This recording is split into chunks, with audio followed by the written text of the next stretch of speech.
Have you ever heard of a man who didn't die, but was taken directly to heaven by God? It sounds like something out of a sci-fi movie.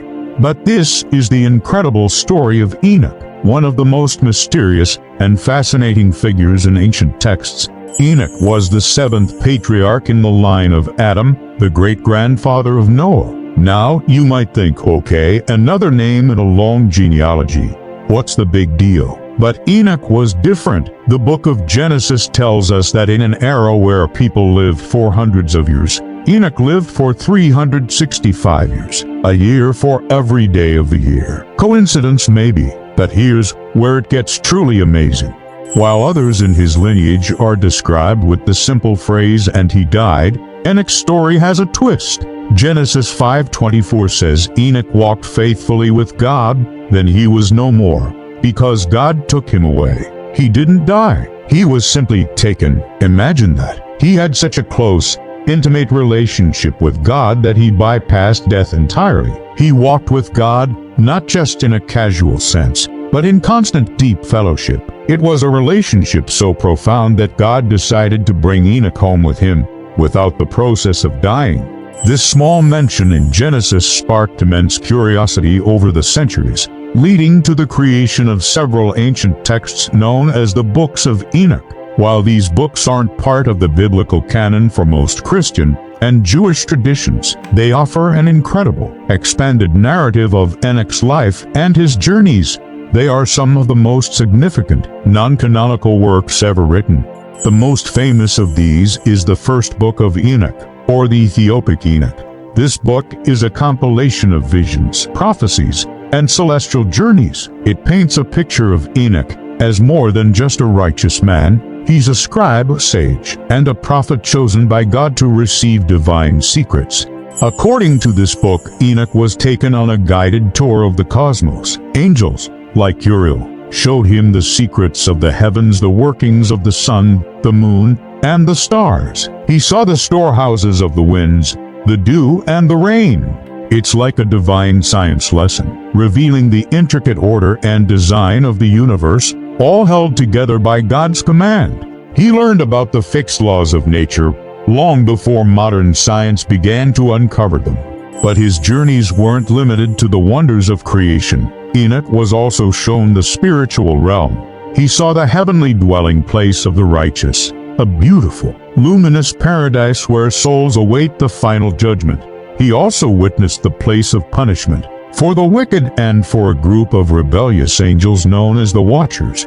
This is one of the most famous parts of the book of Enoch. The story of the Watchers, according to the text, a group of 200 angels, led by one named Samyaza, descended to earth on Mount Hermon. They were captivated by the beauty of human women, and against God's command, took them as wives.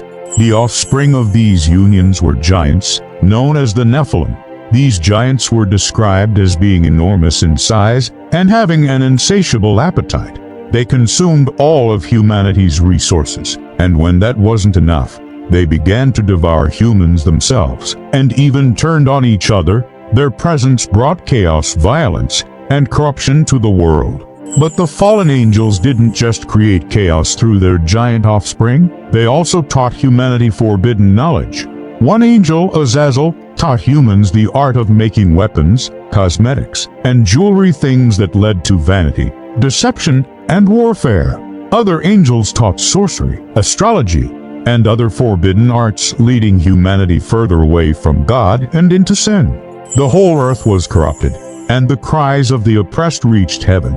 God saw the destruction and chose Enoch to deliver a message of judgment to the fallen Watchers. Imagine the courage that must have taken. Enoch, a mortal man, had to go to these powerful, rebellious angels and tell them that their doom was sealed. He told them that they would have no peace, no forgiveness, and that their giant sons would be destroyed before their very eyes.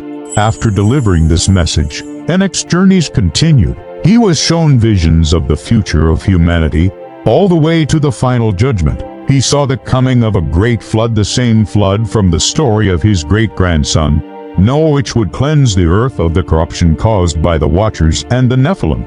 This is fascinating because it provides a detailed backstory for the brief mention of the sons of God and the Nephilim in Genesis chapter 6, right before the flood narrative. Enoch's visions also included detailed prophecies about the coming of a Messiah, whom he calls the Son of Man, the elect one, and the righteous one. This figure would come to judge the world, overthrow the wicked kings and the powerful, and establish a new righteous kingdom. He describes this Son of Man existing from the beginning, dwelling with the Lord of spirits, and being the source of all wisdom and righteousness. For many, these passages are seen as incredible prophecies of Jesus Christ, written centuries before his birth.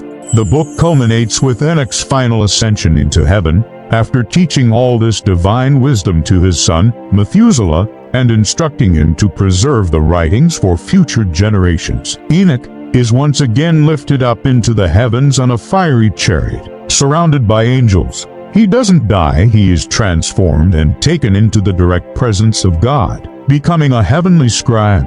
So, what's the big takeaway from Enoch's incredible story? It's a powerful testament to the rewards of a righteous life. Enoch's story is defined by one simple but profound act. He walked with God. In a world that was growing increasingly corrupt, he chose a path of faithfulness, fellowship, and obedience. His reward was twofold. First, he was entrusted with divine secrets, a glimpse behind the curtain of reality into the workings of the universe and the spiritual realm. And second, he was spared from death, the ultimate consequence of sin, and was brought directly into God's presence. His story serves as an inspiration for all of us. It shows us that no matter what is happening in the world around us, it is possible to live a life that is pleasing to God. It encourages us to seek a deeper, more intimate relationship with our Creator, to walk with Him daily. Enoch reminds us that a life of faith is a grand adventure, one that can lead to unimaginable revelations and an eternal reward beyond our wildest dreams. He is the ultimate example of a life lived in complete devotion, a shining beacon of hope from the ancient world. Thank you so much for joining me on this journey into the incredible story of Enoch. If you found this as fascinating as I do, please hit that like button and be sure to subscribe and turn on notifications so you don't miss our next deep dive into ancient mysteries. See you in the next video.